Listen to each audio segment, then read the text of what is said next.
Good morning, all.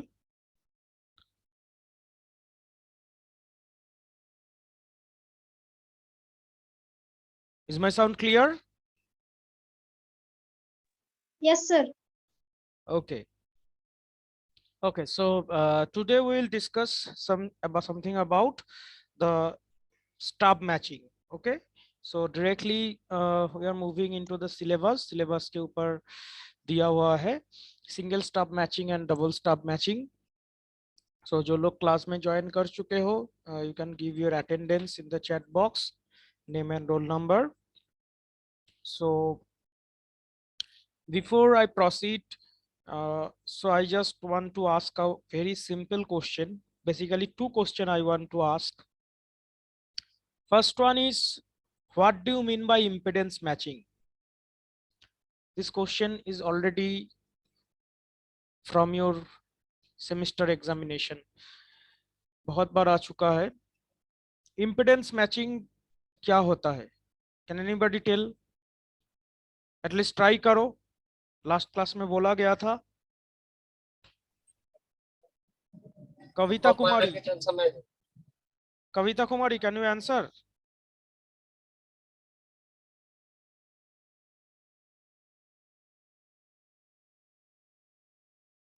Hello, sir. Yes. Hello sir. Yes. Formula के through बता सकते हाँ हैं. बताओ, फॉर्मूला के थ्रू ही बताओ. ZL is equal to Z naught. अच्छा, तो इसका This is meaning called basically impedance क्या matching. होता है? ओके, ठीक है. तौकीर कुछ बोल रहे थे, बोलो.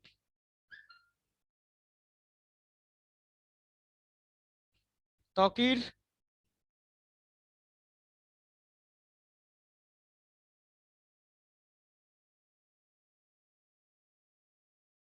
okay, so anyway, okay, so somehow it is correct answer. Now my next question is, what do you mean by VSWR? Shiv Shankar Kumar 5029, can you tell me what is VSWR?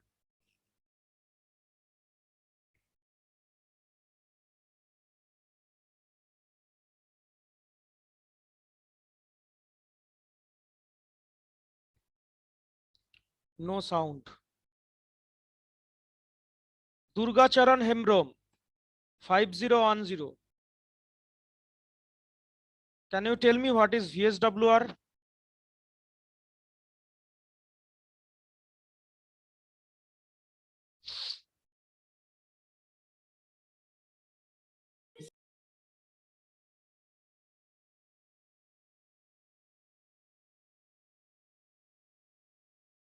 No sound.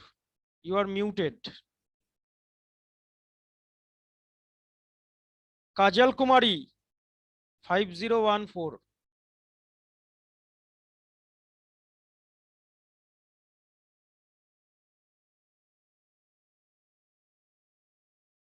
देखो, आज जो हम लोग discuss करने वाले हैं उसके लिए ये बेसिक कॉन्सेप्ट्स होना बहुत ही जरूरी है, क्योंकि इसके ऊपर बेस करके ये टोटली डिपेंडेंट है ना. इम्पिडेंस मैचिंग क्या होता है, VSWR क्या होता है, स्टैंडिंग वेव क्या होता है, इसका अगर थोड़ा सा कंसेप्ट नहीं रहेगा, लास्ट तो 2 क्लास में यही डिस्कस किया गया था, बहुत बार करके डिस्कस किया गया था, है ना. सो इसके ऊपर अगर थोड़ा सा नॉलेज नहीं रहेगा देन तो कुछ समझ में नहीं आएगा. बैठे बैठे से अगर अटेंडेंस देके चले जाओगे तो फायदा नहीं है क्लास का कुछ. Can anybody tell me what is VSWR? Yes, sir. Sir, VSWR voltage standing wave ratio. It is voltage standing wave ratio. VSWR is defined as the ratio of voltage maximum by voltage minimum. Okay, so that means when a wave is reflected back from its terminal, right? Or if there is mismatch, then definitely there must be some reflection. If there is no mismatching, then what will happen? Entire wave will pass. That means we will achieve the entire 100% signal, but practically this is not possible. The line, there must be some mismatching in the line. There you in last class you have seen that there are so many losses, like right, attenuation losses, so many losses are there.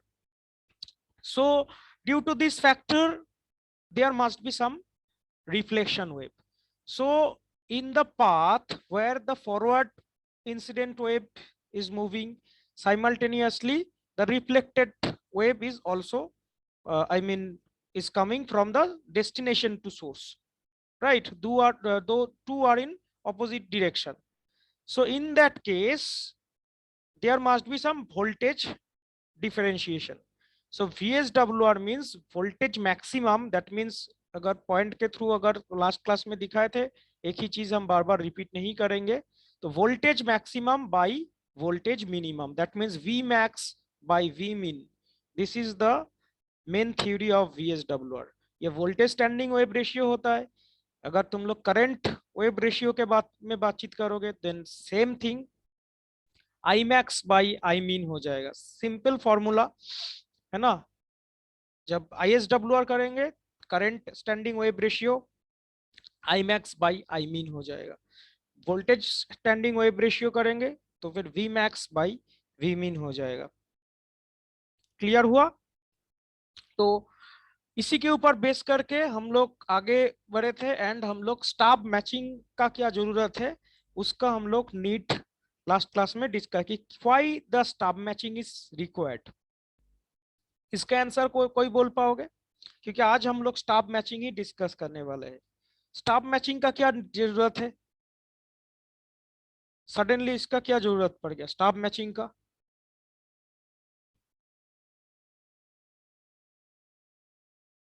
Sir, for high frequency. No. Stub matching का क्या जरूरत पड़ गया? Suppose एक system है,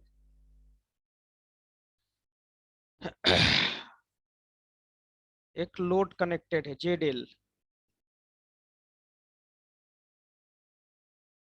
ठीक है. तो यहाँ पे हो गया तुम्हारा जेड नॉट, जो कि इम्पिडेंस है, characteristic impedance of the line. This is your load impedance जेडेल.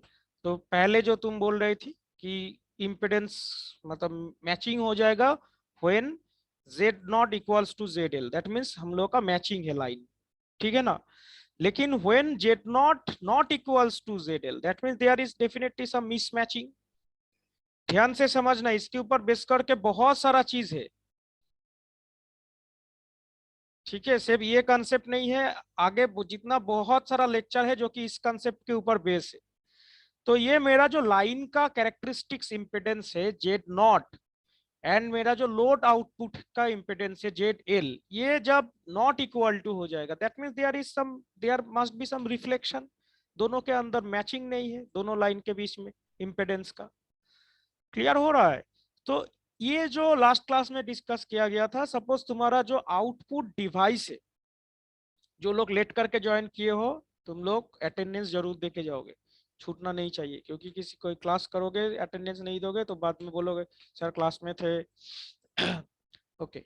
सो ये जो कंडीशन है, तो अल्टीमेटली लास्ट में अगर तुम कोई एक एंटेना लगा रहे हो, हॉर्न एंटेना लगा रहे हो, है ना, यागी-उडा एंटेना लगा रहे हो, हेलिकल एंटेना लगा रहे हो, तो कोई भी एंटेना, तो हर एक डिवाइस का अलग अलग आउटपुट लोड होता है.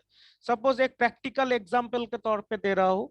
सपोज एक बल्ब तुम लगा रहे हो, है ना, 60 वाट बल्ब तुम रूम में लगा दे रहे हो, 100 वाट बल्ब लगा दे रहे हो, या फिर तुम अगर रैकेट खेल रहे हो विंटर सीजन में, उधर तुम 1000 वाट का एक कुछ हेलोजन फिलामेंट यूज कर रहे हो. तो हर एक चीज का अलग अलग लोड है, वो तो फिक्स है, उसको तुम चेंज नहीं कर पाओगे, है ना. एक 100 वाट बल्ब हमेशा एक 100 वाट कंजप्शन ही करेगा. तो उस केस में ये जेडल इज समहाउ फिक्स्ड, जो कि तुम्हारा आउटपुट डिवाइस है उस हिसाब से लेगा. समटाइम्स ये जो मेरा सिस्टम है, जो कि मेरा ट्रांसमिशन लाइन हम लोग जो बोल रहे हैं, तो इसका कैरेक्टरिस्टिक्स इंपेडेंस है जेड नॉट. ये भी समहाउ फिक्स रहता है एक लाइन के लिए, जो भी तुम ट्रांसमिशन लाइन यूज करोगे उसका भी फिक्स रहता है. जस्ट एक एग्जांपल के तौर पे, ठीक है, कैजुअली हम बोल रहे हैं. सपोज मान के चलो यहाँ पे तुम्हारा इम्पिडेंस सपोज मान के चलो लोड जेड एल का वैल्यू हो जा रहा है x, ठीक है, एंड यहाँ पे सपोज मान लो 0.7x, तो 0.7x और x दोनों के बीच में तो अंतर है, लेकिन इंजीनियर्स के सामने चैलेंज रहता है कि ट्रांसमिशन लाइन का भी इम्पिडेंस उस तरह से चेंज नहीं किया जा सकता है, लोड का भी उस तरह से चेंज किया नहीं जा सकता है, क्योंकि लोड तो ऑब्वियसली फिक्स रहेगा, जो भी तुम डिवाइस दोगे लगाओगे अल्टीमेटली लास्ट में उसको भी चेंज नहीं किया जा सकता। तो कैसे हम लोग इसको बैलेंस करेंगे? आई थिंक मेरा बात क्लियर हो रहा है, इससे सिंपल तरीका से और कोई बोल नहीं सकता है, ठीक है। तो लाइन का जो ट्रांसमिशन का जो मेनली जो इम्पिडेंस है, मेरा लाइन का इम्पिडेंस, उसको भी इंजीनियर्स के सामने चैलेंज रहता है कि उसको भी हम लोग चेंज नहीं कर पाते। हाँ, थोड़ा बहुत ट्यूनिंग करते हैं, लेकिन उस तरह से दोनों के बीच में बैलेंस नहीं कर पाते। बैलेंस किस लिए किया जा रहा है? To reduce the power loss, that means reflection को। दैट मीन्स हम लोग क्या चाहेंगे, मेन ऑब्जेक्टिव क्या है? सोर्स से जितना भी कुछ सिग्नल्स देंगे, आउटपुट से हमको मैक्सिमम सिग्नल मिल जाए। दैट मीन्स एफिशिएंसी हमको मैक्सिमम टू मैक्सिमम चाहिए। 100% तो नहीं होता है किसी भी टाइम में, लेकिन मैक्सिमम टू मैक्सिमम चाहिए, ठीक है। कोई एक स्टूडेंट बोलेगा सर मेरा इतना एफिशिएंट है डिवाइस, कोई स्टूडेंट बोले नहीं सर मेरा इतना नहीं हो पाया है। तो कौन सा अच्छा रहेगा? जिसका एफिशिएंट डिवाइस सबसे ज्यादा है। मतलब इनपुट में हम जो भी कुछ सिग्नल दे रहे हैं, हम चाहते हैं आउटपुट से हमको मैक्सिमम मिले, ताकि रिफ्लेक्शन मतलब उसके थ्रू सिग्नल रिफ्लेक्ट होके कम जाए। क्लियर हुआ? तो ये जो मैचिंग है, ये Z0 एंड ZL का जो मैचिंग है, ये करने के लिए हम लोग को कुछ मैकेनिज्म का सहारा लेना पड़ा, that is the stub matching. Clear हुआ? एग्जाम में पूछा गया है कि why do we need stub matching, what is the importance of it. तो हम जो इतना देर बातचीत किए, इसका आंसर ये हो जाएगा, ठीक है। स्टॉप मैचिंग बेसिकली दोनों इम्पिडेंस में, that means characteristics impedance and Z L, characteristics impedance Z naught and Z L, जो आउटपुट इम्पिडेंस है, लोड इम्पिडेंस, उसको हम लोग को बैलेंस करने के लिए बनाया गया है। जो क्या प्रोसेस है, तो ये ट्रांसमिशन लाइन जो है, इसमें कुछ हम लोग एक्टिविटी करते हैं, कुछ ड्रिलिंग करेंगे, इसमें से कुछ पॉइंट निकाल के कुछ मेटालिक स्टाफ जोड़ेंगे। स्टाफ मतलब क्या? जस्ट एक मेटालिक शीट, ठीक है, उसको हम लोग जोड़ के कुछ हरकत करके इसको मतलब हम लोग बैलेंस करने का कोशिश करेंगे। That means external activity. Clear हुआ है? आई थिंक ये और किसी का मिस नहीं होना चाहिए, ठीक है। सो ये जो स्टाफ मैचिंग है, single stub matching and double stub matching, तो हम लोग डिस्कस करेंगे जितना हो पाएगा आज। ऑलरेडी यूट्यूब का 2 बहुत ही आसान वीडियो हिंदी में था, तो हम तुम लोग का गूगल क्लासरूम में ऑलरेडी आज क्लास लेने से पहले शेयर हम कर चुके हैं, ठीक है। एग्जाम के पॉइंट ऑफ व्यू से कोई भी एक स्टाफ मैचिंग या फिर डबल स्टाफ या फिर सिंगल स्टाफ, एक स्टाफ मैचिंग एग्जाम में आ सकता है, ठीक है। सिलेबस देखोगे एकदम बोल्ड करके लिखा हुआ है, single stub matching, double stub matching. तो स्टाफ मैचिंग का क्या नेसेसिटी है, किस लिए यूज किया जाता है, कैसे यूज किया जाएगा, एक नोट भी मेरे पास है, बोलोगे तो हम उसको भी प्रोवाइड कर देंगे। तो मेरा एक लास्ट क्लास ऑलरेडी जो तुम लोग का सीनियर बैच के लिए हुए थे, सेम चीज रिपीट करना होगा, हम उसको प्ले कर रहे हैं। आई एम हेयर, हम तुम लोग को बीच बीच में रोक के क्वेश्चन पूछेंगे, ठीक है। ध्यान से सुनो, और इस क्लास के बाद वो वीडियो जो हम पोस्ट किए हैं टाइम लेके, उसको भी देख लेना, ठीक है। सो हम उसको प्ले कर रहे हैं।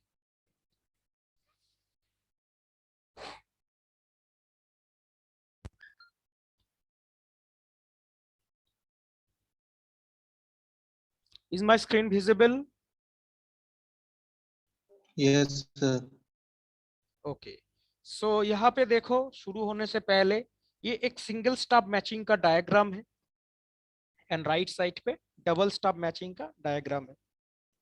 तो बेसिकली क्या किया गया है, देखो सिंपल, ये जो ट्रांसमिशन लाइन है ना, और यहाँ पे आउटपुट इम्पिडेंस, तो यहाँ पे एक स्टाफ, दैट मीन्स ड्रिलिंग करके, ये जो ट्रांसमिशन लाइन है इसमें ड्रिलिंग करके 2 स्टाफ इधर से निकाला गया है, एंड दोनों को इस तरह से कनेक्ट कर देंगे, डिपेंडेंट ऑन कि कैसे हम लोग का मैचिंग, जितना हम लोग का रिक्वायरमेंट है। क्योंकि ये तो हम लोग एक्सटर्नल एक्टिविटी कर रहे हैं। ये जो देख रहे हो ना एल डैश जो दिया हुआ है, ये एल डैश मतलब कितना उधर से बाहर हम लोग निकल के रखेंगे, ठीक है। एंड ये जो एल है, एल है कि कौन सा जगह पे हम लोग उसको बनाएंगे। एकदम इस जगह पे भी ड्रिल कर सकते, इस जगह पे भी ड्रिल कर सकते। तो ये हम लोग को ट्रायल एंड एरर प्रोसेस करके देखना पड़ेगा, क्योंकि it is in our hand, है ना। हम लोग ट्रांसमिशन लाइन तो चेंज नहीं कर रहे हैं, लोड भी चेंज नहीं कर रहे हैं, लेकिन कैसे हम लोग ड्रिलिंग करेंगे, कितना शॉर्ट करेंगे उसको, कितना डिस्टेंस में ड्रिलिंग करेंगे, it is in our hand, ठीक है। सो ये जो डायग्राम है ये एक सिंगल स्टब मैचिंग का फिगर है। एंड जो डबल स्टब है सेम तरीका से इधर से दो ड्रिलिंग करके दो शीट निकाला गया है। क्लियर हुआ है? तो जस्ट ये हम लोग किस लिए कर रहे हैं, just to achieve the impedance matching। देखो नीचे एकदम बोल्ड करके लिखा गया है कि the single stub matching and double stub matching as shown in the above figures are done in the transmission lines to achieve impedance matching. Clear हुआ? So impedance matching को अचीव करने के लिए हम लोग इस स्टब को करते हैं। एंड इससे पहले impedance मैचिंग होता क्या है, जो कि हम सबसे पहले आज क्वेश्चन पूछे हैं, वो भी इंपॉर्टेंट है। तो एक स्टूडेंट उसका आंसर राइट भी दिए है। तो लेकिन वो Z L equals to Z naught, वो एक लाइन बोलने से तो नहीं होगा, 3 नंबर 4 नंबर के लिए क्वेश्चन आएगा, ठीक है। तो इम्पेडेंस मैचिंग होता क्या है, लास्ट क्लास में डिस्कस किया गया है। तुम लोग का यूट्यूब वीडियो भी, मतलब अगर तुम लोग मिस किए हो लास्ट क्लास तो जाके एक बार चेक कर सकते हो। अभी तक हम अपलोड नहीं किए हैं, अपलोड हम कर देंगे, ठीक है। लेकिन ये क्लास जो है माइक्रोवेव का, बार बार हम बोल रहे हैं, सबसे ज्यादा क्रेडिट है इसमें। हम ये नहीं बोल रहे कि बाकी सब्जेक्ट इंपॉर्टेंट नहीं है, लेकिन इस सब्जेक्ट के ऊपर काफी बेस करके तुम लोग का नेक्स्ट सब्जेक्ट्स भी इसके ऊपर डिपेंडेंट है। ये भी डिपेंडेंट है ऑन ईएमएफ, बार बार हम बोलते हैं। इसके ऊपर भी बेस करके माइक्रोवेव एंटेना, जब तुम लोग एंटेना नेक्स्ट सेमिस्टर में स्टडी करोगे, antenna and wave propagation, so these are all related subject, ठीक है। हम लोग जब स्टडी करते थे तो हम लोग का एक ही पेपर में माइक्रोवेव एंड एंटेना दिया गया था, मतलब बीटेक टाइम में। तो तुम लोग का यहाँ पे अलग करके माइक्रोवेव इंजीनियरिंग, इसके बाद एंटेना एंड वेव प्रोपागेशन को ऐड किया गया है। तो व्हाट एवर इज इट, तो इसीलिए बोल रहे हैं कि अगर क्लास मिस करोगे, ध्यान से नहीं क्लास करोगे, तो क्या होगा, आगे जितना सारा टॉपिक डिस्कस होगा तो कंसेप्ट क्लियर नहीं होगा। What is admittance, what is impedance, ये सब अगर क्लियर नहीं होगा तो फिर, क्योंकि ये सब टर्म बार बार हम लोग का आता है, हम अगर अभी तुम लोग का पूछेंगे कि व्हाट इज इम्पिडेंस, तुम लोग नहीं बोल पाओगे, ठीक है। हमको पता है, लेकिन बोला गया है। Can anybody tell me what is the difference in between resistance and impedance? हम जो यहाँ पे बार बार इम्पिडेंस इम्पिडेंस कर रहे हैं, रेजिस्टेंस और इम्पिडेंस के बीच में डिफरेंस क्या है?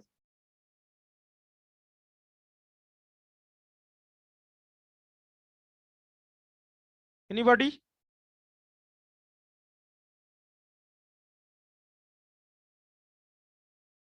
Sir, resistance resists the flow of current and impedance allows the current to flow. एक बार फिर से बोलो।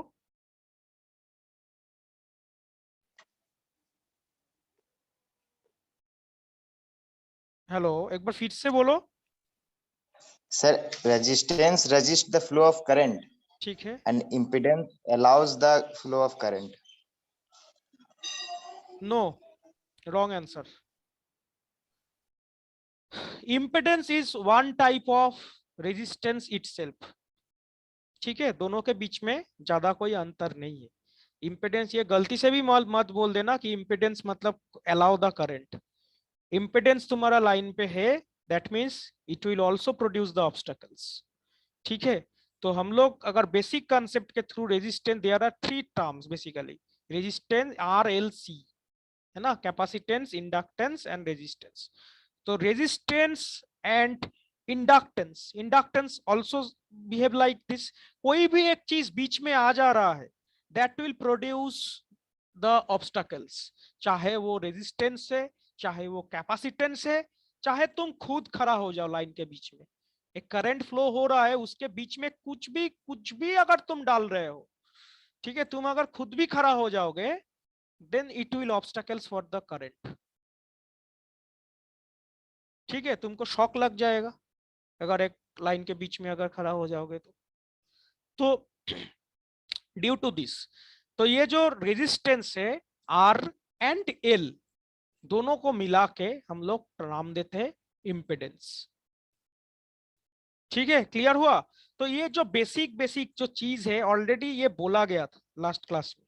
ठीक है, हम ऐसे ही नहीं पूछ रहे, हम जो भी पूछते हैं ऑलरेडी हम पहले उसको कवर करके ही पूछते हैं। एडमिटेंस क्या है एक बार जाके चेक कर लोगे, हम यहाँ पे और नहीं बोलेंगे। ठीक है, तो ये सब जो बेसिक टर्म्स है, what is impedance, what is admittance, what is conductance, ये सब टर्म अगर तुम्हारा दिमाग पे अगर क्लियर नहीं रहेगा तो फिर मुश्किल होगा, समझने में दिक्कत होगा, फिर जाके रटना पड़ेगा। ठीक है, तो जो शुरू से क्लास हो रहा है 1 by 1 उसको मिस मत करो। एक क्लास होता है जब हम बोलते हैं कि नया लिंक में ज्वाइन करो, इसी लिंक में फिर स्टूडेंट्स नंबर हाफ हो जाता है। इसका मीनिंग तुम लोगों को भी समझ में आता है। तुम लोग जो करते हो, चला के कुछ और एक्टिविटी करते हो, सो जाते हो, जो भी है ना। क्लास जो है हमेशा सीरियसली, हाँ डेफिनेटली ऑनलाइन क्लास है, तुम लोग अभी इनफ मैच्योर हो तो जितना भी कर रहे हो सीरियस, ऐसा नहीं है कि उसमें रख रख के तुम कुछ बाइक चला रहे हो, गाड़ी में हो, तो फिर इतना आसान थोड़ी है। एक टेक्निकल सब्जेक्ट है, इतना वेट है, तो उतना आसानी से नहीं समझ में आएगा चीज।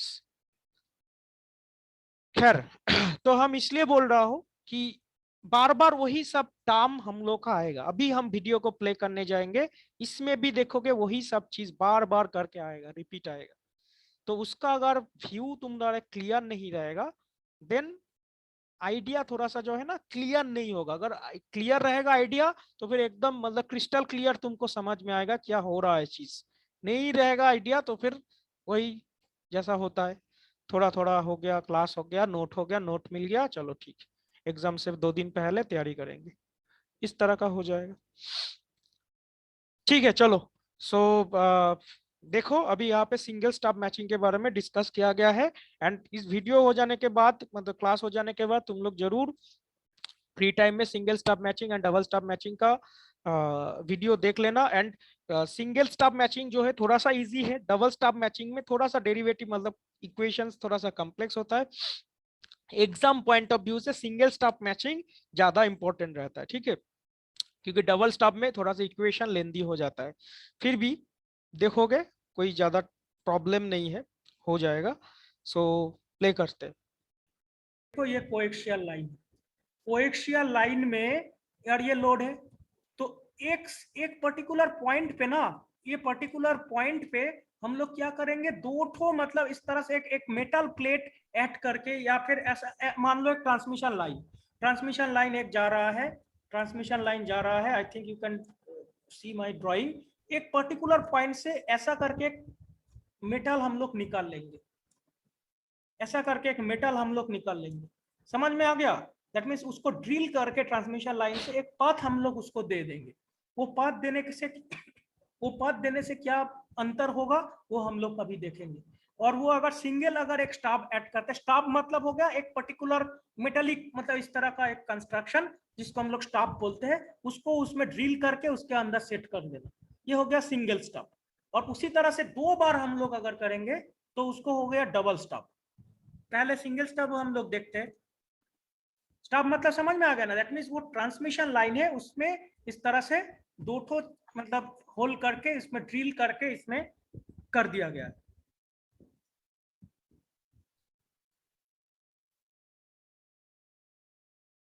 देखो तो if ZL and Z0 is equal, this is impedance is matched, and that means maximum power will be transmitted. Now when ZL not equals to Z0, there is some reflection gamma. Okay, तो ये भी हम लोग देख चुके हैं। Z characteristics impedance, ये characteristics impedance of transmission line याद रखोगे। जेड नॉट जो है, Z naught characteristics impedance of transmission line, root over of r plus j omega L by j omega C complex part इसमें calculate किया गया है। Then ये जो है एक मैच्ड यूनिट, ठीक है, एक मैच्ड यूनिट इसमें अलग करके, थोड़ा सा हेजी हो गया है,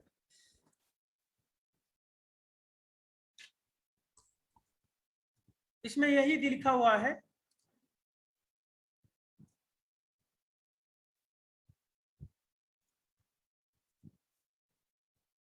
जेड एल, ये जेड नॉट है, एक मैच्ड यूनिट है बीच में, तुम लोग देख रहे हो एक मैच यूनिट है, एंड इस साइड में जेड एल है, एक रेजिस्टेंस है जेड एल,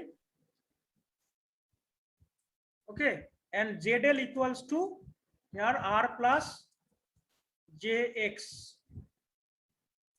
अभी हम लोग तुम लोगों को एक स्मिथ चार्ट दिखाएंगे, तो पहले हम लोग समझते हैं कि ये matched unit, okay, that means we have to do something in the transmission line, and जो हम लोग अभी स्टाफ देके मतलब डिनोट करेंगे।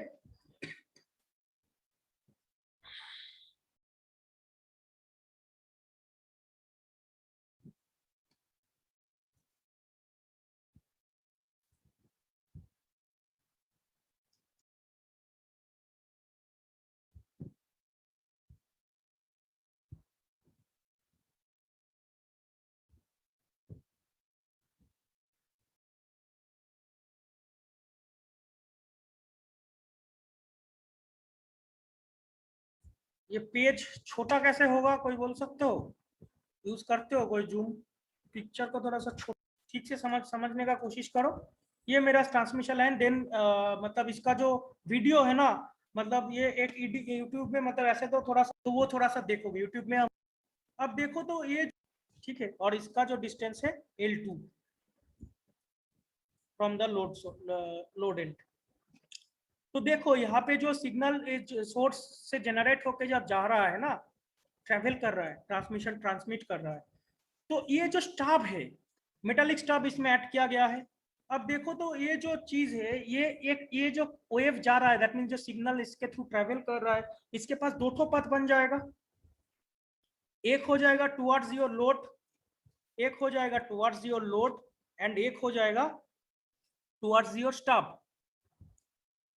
ठीक है, हम ये तो नहीं बोल रहे हैं कि दोनों में 50-50 में बांट जाएगा, लेकिन ये डिपेंड्स ऑन योर मैच। यहाँ पर भी कुछ क्या किस तरह का स्टाफ लगेगा, उसका कौन सा मटेरियल है, इस पर ऊपर बेस करके, लेकिन ये जो सिग्नल है ये दोनों में डिस्ट्रीब्यूट हो जाएगा। दैट मीन्स कुछ पोर्शन तुम्हारा इसमें जाएगा और कुछ पोर्शन तुम्हारा स्टाफ की तरफ जाएगा, दो पाथ में ये बट जाएगा। क्यों बट रहा है ये भी तुम लोग को अभी समझ में आएगा।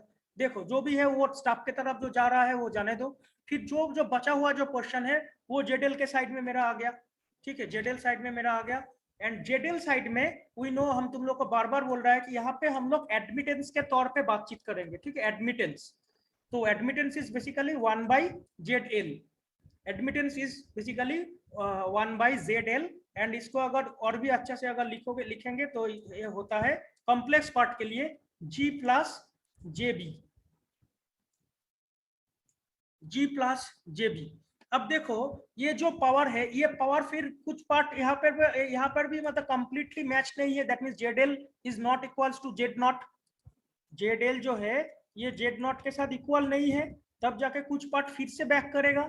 यानी ये फिर से बैक करने का साथ साथ मतलब इस पॉइंट में जब आके इंसिडेंट होगा, दैट मींस इस पॉइंट को अगर हम लोग A एंड A' बोलेंगे, दैट मींस जहां पे हम लोग सिंगल स्टॉप को कनेक्ट किए, तो पर्टिकुलर सिंगल स्टॉप पॉइंट में ये रिफ्लेक्टेड वेव, ठीक है, कौन सा फेज में आके गिर रहा है, that is very very important. Okay, तो नेचुरली ये जो फेज होता है ये out of phase, that means 180 degree phase में, that means one out of phase but with equal magnitude आके अगर हम लोग के ऊपर अगर गिरता है इस पर्टिकुलर पॉइंट पे, तो एक फॉरवर्ड वेव था और एक बैकवर्ड यानी रिफ्लेक्टेड वेव है। ये दोनों वेव्स अगर इस particular A and A' point पे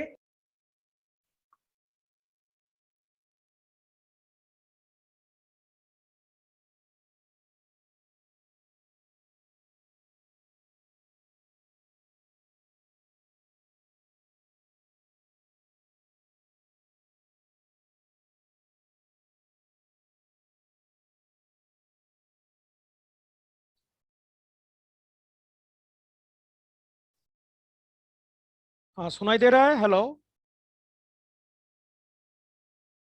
यस सर। हाँ बोल रहा हूँ कि ये इसमें इसी लिंक पे फिर से ज्वाइन करो, तो इसका टाइम आउट हो गया है, उसका वीडियो भी चेंज करना पड़ेगा।